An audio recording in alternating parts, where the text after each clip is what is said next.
కంచి కామకోటి పీఠం వారి శ్రీ చంద్రశేఖరేంద్ర సరస్వతి విశ్వ మహావిద్యాలయం ఇంటర్ మార్క్స్ ఆధారంగా స్కాలర్షిప్తో కూడిన అడ్మిషన్లు. చిన్నప్పటి నుంచి మీరు పుస్తకాలు గాని, నవలలు గాని, కథలు గాని ఏమన్నా బాగా చదివేవాళ్ళా? చదివేవాడినండి. హ్మ్. ఎక్కువ స్కూలు, కాలేజెస్‌కెళ్ళినప్పుడు కూడా ఈ చిన్న చిన్న పుస్తకాలు ఉండేవి చూడండి. హ్మ్. అదేంటి రోడ్డు మీద ఇయి ఉండేవి. అది ఉద్వేగంగా ఉంటాయి. దాన్ని ఏమంటారు? అది ఒక ఇన్వెస్టిగేటివ్ అవునవును. బుక్స్ అవును. ఉండేవండి. నావెల్స్. ఆ! అలాంటివి కొంచెం ఇంటికి తెచ్చుకొని చదివేవాడిని. మా నాన్నగారికి తెలియకుండా చదివేవాడిని. ఎందుకు ఈ ప్రశ్న అడిగానంటే, ఆ! ఈ బుక్ రీడింగ్ అలవాటు లేని వాళ్ళు సినిమాని చూసి గమ్ముగా బయటకొచ్చేస్తారు. హ్మ్. ఎక్కువ ఆలోచించలేరు. హ్మ్. మీరు ఒక సినిమాని చూసి, చిరంజీవి గారి ఒక సినిమాని చూసి, అదే సినిమా కథని జస్ట్ క్యారెక్టర్స్ మార్చి, వెంకటేష్ గారికి బిగ్గెస్ట్ హిట్ ఇచ్చారు.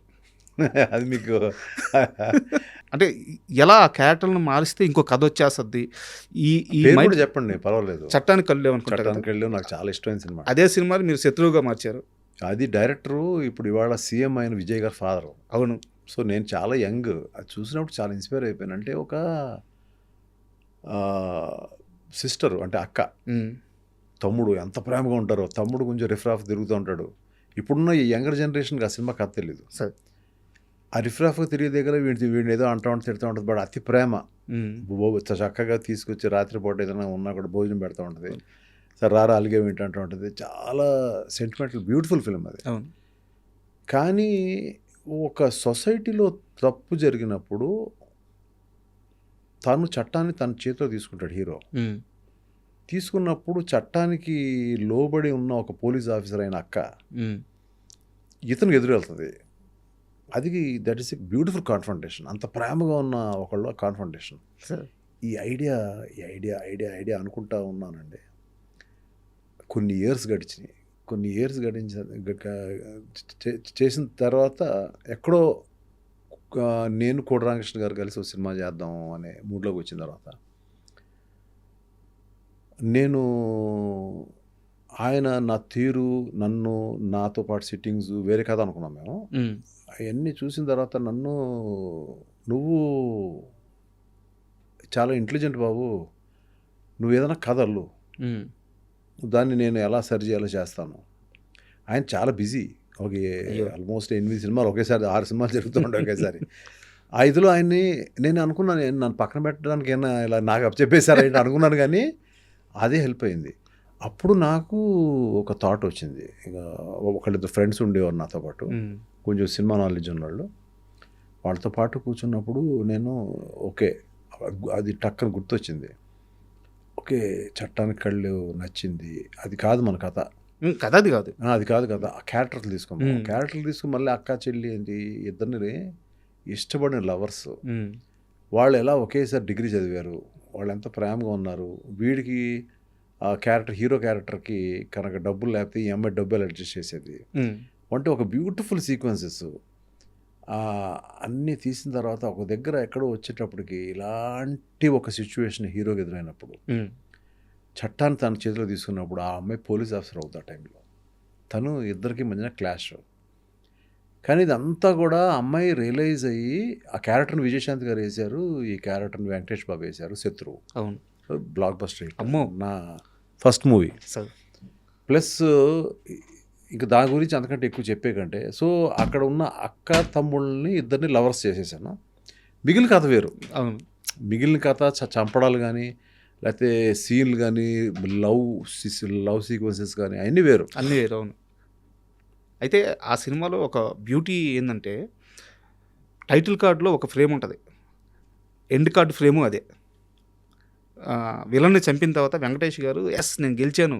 ఇది నా విక్టరీ. ఇది నా తీర్పు అని చెప్పి ఇట్టా చేసి అరుస్తూ ఉంటారు. అవును. అదే షాట్‌ని తీసుకొచ్చి మీరు టైటిల్ కార్డ్‌కి వాడారు. అవును. ఏ ఏ ఫ్రేమ్‌తో అయితే సినిమా స్టార్ట్ అవుద్దో అదే ఫ్రేమ్‌తో ఎండ్ అవుద్ది. అది ఏంటంటే అండి రష్ చూసుకుంటున్నప్పుడు స్టార్టింగ్ ఆఫ్ ద ఫిలింలో 'శత్రువు' అని టైటిల్ పెట్టాం. హ్మ్. 'శత్రువు' అని టైటిల్ పెట్టాం. దాని ముందు 'శివ' సినిమా రిలీజ్ అయింది. సో ఓపెనింగ్ ఒక థ్రిల్ ఉంటుంది. హ్మ్. మనం ఇక్కడ నార్మల్గా హీరో హీరోయిన్ తోటి అట్లా మెల్లమెల్లగా అట్లా స్టార్ట్ చేసేటట్టు ఉంది. తర్వాత మెల్లగా వెళ్తుంది స్ట్రాంగ్. అవును.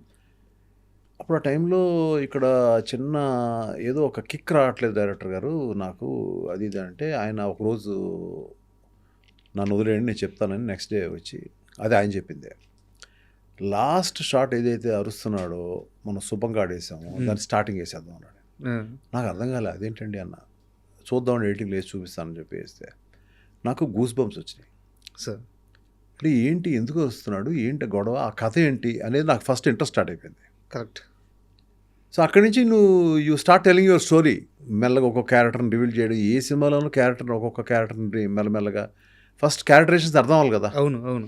మనం ఎప్పుడు కూడా ఫస్ట్ 40 నిమిషాలండి కథలోకి వెళ్ళడానికి లేట్ అయిందండి, లేకపోతే ఫస్ట్ 20 నిమిషాలు లేట్ అయింది అంటారు. కథలో ఉన్న క్యారెక్టర్స్ రేపు పొద్దున్న ఏదైతే టేక్ ఆఫ్ అవుతున్నాయో, ఫ్లై అవుతాయో, వార్ చేసుకుంటాయో అవన్నీ అర్థం అవ్వాలి కదా ఫస్ట్. అవును. వీడేంటి, ఆ క్యారెక్టరేషన్ ఏంటి, వాడి ఏ విధంగా, వాడి బిహేవియర్స్ ఏంటి అని దాని మీద ఏ సినిమా అన్నా మనకి రేర్. ముందు నుంచి దద్దరని అందుకుని మనకు అర్థమైపోతూ ఉండడం అనేది చాలా రేర్. అయితే ఇది కదా స్క్రీన్ ప్లే అంటే, ఈ టచ్ కదా స్క్రీన్ ప్లే అంటే. కోడి రామకృష్ణ గారి దగ్గర నుంచి ఎంఎస్ రాజు గారు ఏం నేర్చుకున్నారు? సినిమా నేర్చుకున్నారా, జీవితం నేర్చుకున్నారా, డబ్బులు సంపాదించడం నేర్చుకున్నారా, ఒక మంచి మనిషిగా బతకడం నేర్చుకున్నారా? అన్నీనండి. అందులో సినిమా ఎక్కువగా నేర్చుకున్నాను. మొత్తం కథ అయిపోయిన తర్వాత ఒకరోజు ఆయన మొత్తం కథ, సార్ మీరు రండి, ముందు మీ షూటింగ్ లీటింగ్ తర్వాత నాది స్టార్ట్ అవ్వాలి సినిమా, ఇక్కడ ఒకసారి హీరోకి చెప్పాలి వెంకటేష్ బాబు గారికి, మీరు రండి కూర్చోండి అంటే అప్పుడు వచ్చి కూర్చుని ఎలా విన్నారు, 1 గంటన్నర 2 గంటలు స్టోరీ చెప్పాం. బాగా డ్రైగా ఉందండి అన్నారు ఆయన. నాకు కోపం వచ్చేసింది, ఇంత కష్టపడి 1 month 2 months కూర్చుంటే అది గబుకు అలా అన్నారండి, డ్రైగా ఉన్నారండి. అంటే ఏంటంటే కొంచెం గివ్ మీ సమ్ టైం. ఈ టైం 3 రోజులు 4 రోజులు పట్టింది. తర్వాత సవేరా హోటల్ అని ఉందండి, బాగా ఫేమస్. మేము ఎక్కువ హోటల్స్ సిట్టింగ్ అన్నీ ఆయనతో అక్కడే. అక్కడ ఆ రోజు మేము రూమ్ తీసుకోకుండా రూమ్ వదిలే మనం అని చెప్పి రెస్టారెంట్కి వెళ్ళాం. ఆ రోజు రెస్టారెంట్ అంతా ఖాళీగా ఉంది.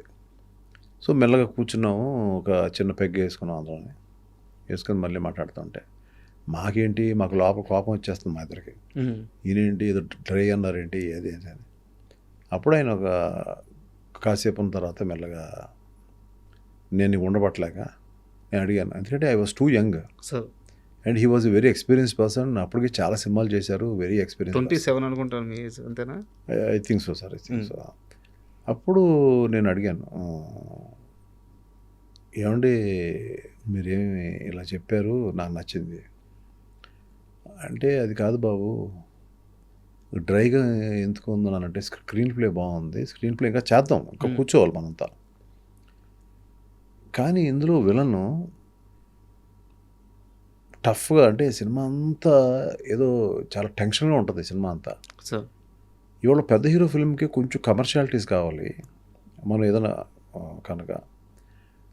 సో దీంట్లో విలన్ క్యారెక్టరైజేషన్ ఏదైతే ఉందో దాన్ని మారుద్దాం, నేను చెప్తానని చెప్పి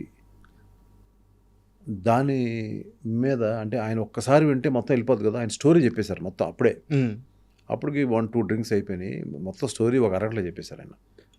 ఒక్కసారి అంటే ఇలా చెప్పేశారు, మేము ఇన్నాళ్ళు కూర్చుంటే మాకే గుర్తుండదు, టగటగా చెప్పేశారు. ఆయన ఈజ్ ఏ జీనియస్ సార్. చెప్పేసిన తర్వాత అన్నారు, ఈ విలన్ క్యారెక్టర్ ఏదైతే ఉందో నేను కొన్ని క్యారెక్టరేషన్ చెప్తానండి మీకు అని చెప్పి.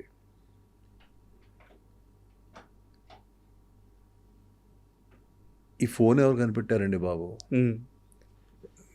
ఇలా అనడం, ఆయన అంటే యాక్ట్ చేసి చూపించారు నాకు.